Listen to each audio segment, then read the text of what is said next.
estos organismos nacionales que se autodenominan de observación nacional no han titubeado en marchar al lado de dirigentes políticos de fuerzas políticas claramente identificadas en sus posiciones en contra del gobierno. El régimen de Daniel Ortega le declaró la guerra a los organismos de observación nacional e internacional desde que retornó al poder, logrando que desde el año 2016 prácticamente nadie observa las votaciones en Nicaragua. El régimen sandinista tiene el control absoluto del Consejo Supremo Electoral. Esta compleja maquinaria construida por el orteguismo dificulta la transparencia de las elecciones. ¿Por qué es importante la observación electoral?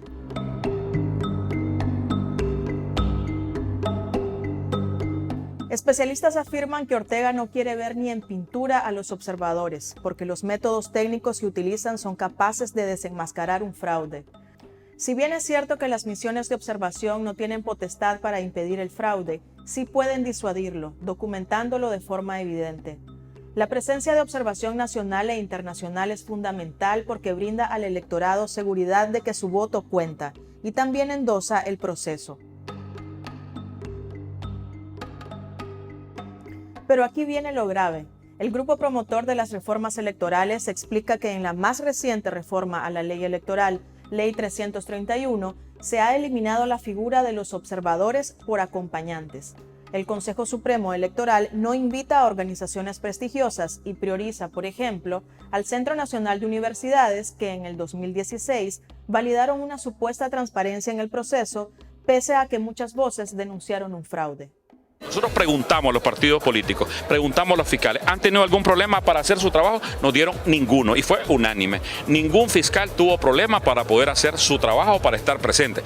Ya la presentación de la lista de fiscales es una responsabilidad de cada partido político. Las misiones de observación aprobadas por expertos son el Centro Carter, la OEA, Unión Europea, Ética y Transparencia, entre otros organismos. Pero el régimen podría simular esta observación internacional que se le exige, invitando a la comunidad de estados latinoamericanos y caribeños, amigos de la pareja dictatorial, acción que para expertos sería grave para la transparencia electoral. El temor de que esto ocurra se debe a la iniciativa de reforma a la ley electoral, que solo lleva cambios superficiales y no como exigen los nicaragüenses y respalda a la comunidad internacional. Elecciones justas, transparentes y observadas. Daniel Ortega tiene malos recuerdos de los observadores internacionales. En las elecciones del 2011, cuando buscaba su segundo mandato consecutivo, el Centro Carter informó que el Consejo Supremo Electoral organizó y celebró las elecciones nacionales más opacas de los últimos 20 años en Nicaragua. Y agregó que los resultados fueron imposibles de verificar, siendo un precedente nocivo para el futuro de la democracia en el país. La Unión Europea también fue contundente sobre esas elecciones y afirmó que el proceso electoral estuvo dirigido por un Consejo Electoral muy poco independiente y ecuánime, que no ha cumplido con su deber de transparencia y colaboración con todos los partidos. También encontró serias limitaciones a la transparencia que reducen notablemente la capacidad de verificación de fases fundamentales del proceso, incluida la sumatoria de resultados en los centros de cómputo. Y por supuesto que al régimen nicaragüense no le agrada que los organismos internacionales señalen las deficiencias de sus procesos. Daniel Ortega en uno de sus discursos tomó en cuenta cuando Donald Trump no aceptaba su derrota ante Joe Biden, pero aclaró que no era asunto de nuestro país. Bueno, ese es un problema que tendrán que resolverlo ellos y nosotros no nos metemos ahí a opinar ni nos metemos a pedir nada en ningún organismo internacional para que le pongan en orden a los Estados Unidos en lo que son sus procesos electorales. No nos metemos en eso porque no queremos que se metan con nosotros como se han metido en otros momentos.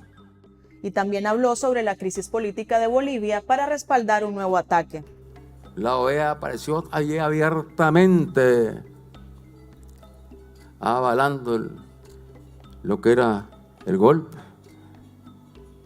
y bendiciendo a los golpistas.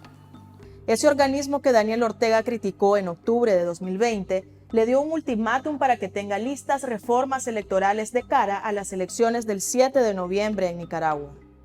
El régimen dio los primeros pasos, convocó a elección de magistrados del Consejo Supremo Electoral y se introdujo a la Asamblea Nacional una iniciativa de reforma a la ley electoral. Esta última rechazada por las organizaciones opositoras Alianza Ciudadana y Coalición Nacional.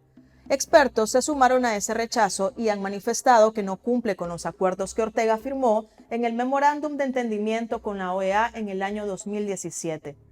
Las negociaciones con Luis Almagro, secretario general de ese organismo, partieron de un informe elaborado que nunca se hizo público. La OEA realizó 14 planteamientos en materia electoral.